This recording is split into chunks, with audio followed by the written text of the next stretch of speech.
Bueno, muy buenos días a todas y a todos.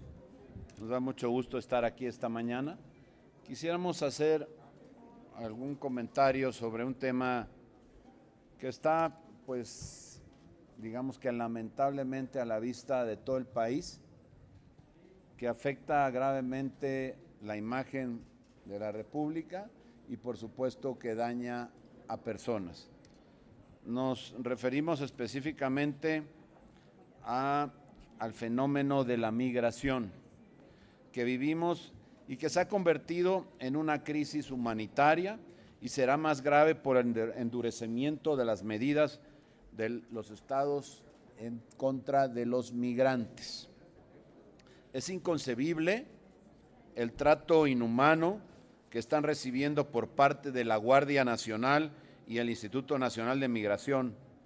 Miles de migrantes que cruzan nuestro país buscando oportunidades en Estados Unidos. Estamos viendo la excesiva violencia con la que separan a niños, niñas y adolescentes de sus madres, de sus padres. Los golpes y vejaciones que sufren los migrantes mientras la CNDH calla. Es absurdo que el gobierno diga que la contención migratoria sea para protegerlos de múltiples peligros y riesgos, mientras que el mismo gobierno es quien los agrede. La Guardia Nacional debe dedicarse a proteger a las familias de la delincuencia, a enfrentar a criminales, no agredir a migrantes que huyen de sus países por la persecución, el hambre y la violencia. La postura del gobierno mexicano hacia los migrantes es vergonzante. Primero los recibieron con abrazos para después perseguirlos a garrotazos. Es un trato indigno que reprobamos totalmente. El gobierno federal y de los Estados Unidos están rebasados por la cantidad de llegadas y solicitudes de asilo de migrantes que deben esperar varios meses en condiciones lamentables para recibir documentos por parte de la Comisión Mexicana de Ayuda a Refugiados. Por si no fuera suficiente, Estados Unidos parece decidido a restablecer el programa Remain in Mexico, generando una enorme presión sobre los estados y municipios del norte del país, con consecuencias humanitarias y responsabilidades para el Estado mexicano aún por determinarse.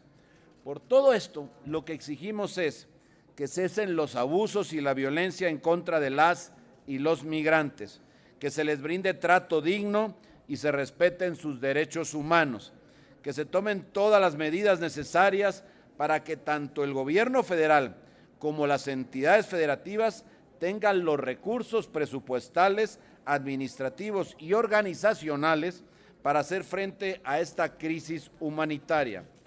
Para ello, propondremos una iniciativa que reforma la Ley General de Migración, la Ley General de Población, la Ley sobre Refugiados, protección complementaria y asilo político, entre otras. Las y los senadores del PAN somos defensores de la dignidad humana, de los derechos de las personas, aun cuando no necesariamente sean nuestros connacionales. Es una cuestión de empatía y de sensibilidad, pero sobre todo se trata de respetar los derechos humanos. Es por eso que presentaremos estas iniciativas. Es cuanto. Estamos dispuestos a las preguntas y los comentarios que se quieran hacer. Sí, coordinador. Gerardo Segura de Azteca Noticias les envía 3 preguntas. Me voy a permitir leérselas. Él pregunta: ¿México se encontrará en un estado fallido por la alta inseguridad en el país que no ha podido ser controlada y en donde la Guardia Nacional se niega a otorgar ayuda a la población que es desplazada por la delincuencia organizada? Su segunda pregunta es: en relación al Cubagate, ¿emplazarían a los senadores de Morena a que presenten pruebas de sus afirmaciones y respaldo a los supuestos médicos cubanos? Se sabe que en varios países, como en Italia, los han expulsado por motivos similares. ¿Se están convirtiendo en cómplices de acciones fraudulentas al margen de la ley? Y su última pregunta es: ¿A dónde nos llevará el que este gobierno apoye incondicionalmente a gobiernos dictadores como el de Cuba y Venezuela y se enfrente a socios comerciales como Estados Unidos, que incluso contribuye a impulsar el crecimiento de la economía mexicana? Muchas gracias. Empezaría por la segunda pregunta. En la primera le voy a pedir a la senadora López Rabadán que le pueda dar contestación. En ella solo diría hay 100,000 muertes por homicidios en este país, una cifra récord, que ahora nos hablará de ella. En la segunda, lo que tiene que ver con este asunto denominado el Cubagate, yo lo que quisiera decir es que hasta este momento no se ha aclarado absolutamente nada. No tenemos información, no se ha hecho pública de que las personas que llegaron, 585 personas a este país, fueran médicos. Lo que hace suponer, por las preguntas que hicimos formales, con documentos oficiales del gobierno de la República, del gobierno de la Ciudad de México y de las dependencias como el IMSS, como el ISSSTE, como el propio Instituto Nacional de Migración, como la CONADEM, en todas ellas niegan la existencia de registros que acrediten a estas personas como médicos, como profesionales de la salud. Estamos ante un desvío de recursos porque se dice en dos contratos, uno del 21 de abril del 2020 y otro del 24 de abril del 2020, en donde se celebra entre el gobierno a través del Ministerio de Salud de Cuba y el gobierno de México, representado por la Secretaría de la Salud de la Ciudad de México, y ahí se aclara los montos y las responsabilidades de Cuba de acreditar que son profesionales de la salud, de México de recibirlos así y verificarlo, y las cantidades que se tienen que pagar. Y hasta este momento eso no se ha aclarado. Hay todavía pendientes que decir respecto a lo que está sucediendo. Y no tiene nada que ver con otra cosa más que decirle a la gente que mientras que familiares de la población mueren por la atención mala que en muchas ocasiones se ha dado, el dinero se gasta recursos, o el gobierno se gasta recursos de los mexicanos para pagarle a un país para traer a personas que no acreditaron su profesión y que además equivale, por lo que dicen los contratos, no nuestros dichos, los contratos, a 437,000 pesos por persona, por cada uno de los 585. Ante lo que estamos evidentemente es ante un fraude, porque se ha engañado a la gente diciendo que son médicos y no lo son, no lo han acreditado, es mentira eso, y por supuesto una cantidad de dinero que no se puede explicar. Muy fácil hubiera sido, desde hace meses que lo venimos solicitando y que han, de alguna forma generado evasivas para no darnos la información, que nos hubieran dicho, aquí está la lista de médicos, como lo solicitamos, y aquí está a dónde se destinaron y esto es lo que ganan. ¿Por qué no han hecho eso? ¿Por qué no aclaran lo que es fácil de aclarar? Me parece que lo que estamos viendo es un gobierno, el de la Ciudad de México en este caso, con una terrible opacidad. Pero además les quiero decir otra cosa, que lamentablemente parece ser que esta situación no termina en la Ciudad de México. Hemos conversado con la senadora Reynoso y ella ha hecho un trabajo de investigación que complementa a para otros estados del país. Me gustaría que ella nos pudiera comentar algunos de los casos que se han venido descubriendo, que por supuesto daremos a conocer, porque este tema no acaba aquí. Es importante que en México se sepa que la gente que viene a cumplir con lo que obligadamente dice ese contrato. No solamente la ley dice que debes de acreditar la profesión de las personas que vienen, en este caso médicos, sino también lo dice el contrato que signaron, los contratos que signaron, y están incumpliendo con ellos. Así que no aceptamos el que se haya aclarado esta situación, de ninguna manera se ha aclarado. La opacidad con la que han manejado este asunto realmente asusta, porque lo que hace es simplemente poner en entredicho cualquier otra acción del gobierno. Senadora Reynoso, si nos quiere comentar o ampliar la información. Claro que sí, coordinador. Muy buenos días a todas y a todos. Como saben, las brigadas médicas sí ha sido un tema en el que he investigado prácticamente desde abril del año pasado.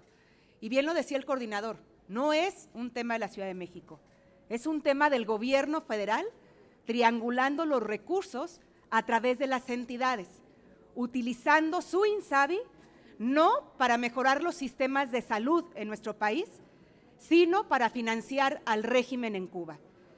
Les estaremos mostrando documentos oficiales, están fuera de la Ciudad de México. Hay recursos que triangularon a través de las Secretarías de Finanzas de diferentes entidades federativas y está documentado.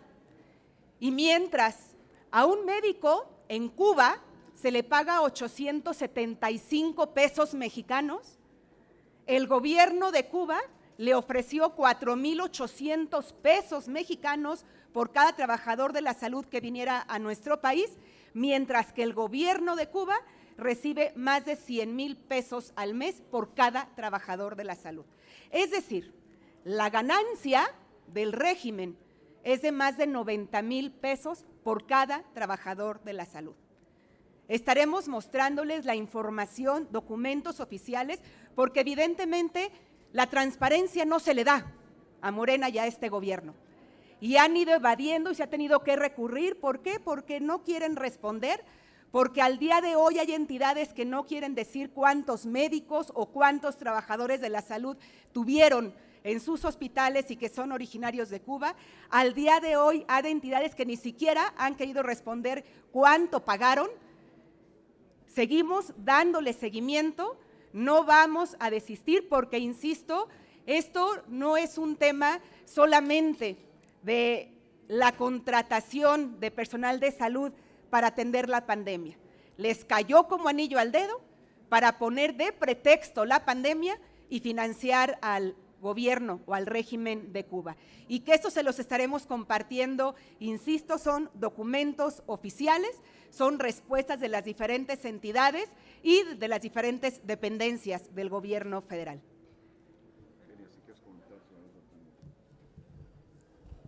Sí, a la pregunta de Gerardo, evidentemente la política de abrazos, no balazos, no le funciona a López Obrador. Estamos viviendo una realidad mortal en nuestro país. En solo 3 años del gobierno de Morena, estamos teniendo 100,000 asesinatos en México. Entre homicidios y feminicidios, 100,000 mexicanos han perdido la vida por la brutal inseguridad que hay en nuestro país. Evidentemente las cuentas son terribles para un gobierno que dijo que iba a transformar y lo único que ha hecho es generar muerte y caos. En 3 años, este gobierno ha sido mucho más letal y mucho más inseguro que el anterior de Peña Nieto y que el anterior de Felipe Calderón.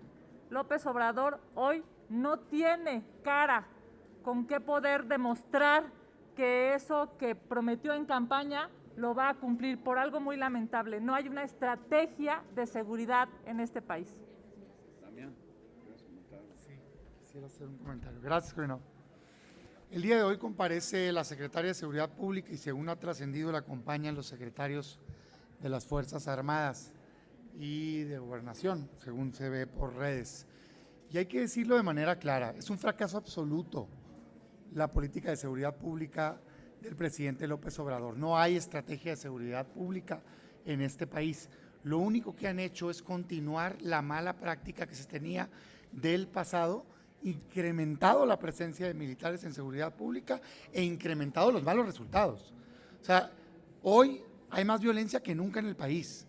35,000 víctimas de homicidios dolosos por año.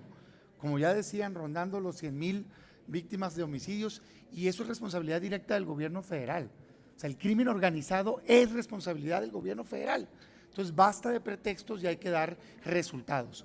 Hoy lo que se requiere en México es una estrategia integral en donde podamos ir y desarticular al crimen organizado con inteligencia, particularmente inteligencia financiera, con un cuerpo civil enfocado precisamente a desarticular al crimen organizado, con fortalecimiento de policías estatales y municipales, con inversión en tecnología, con mejores sueldos, con atención para recuperar la paz a todo este país.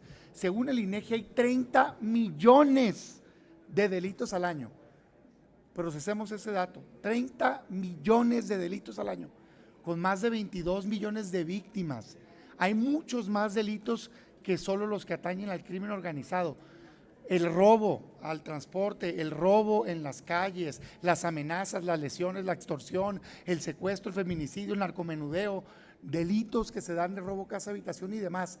¿Y creen que la solución para eso es militares con metralletas, armas largas? Por favor, hombre.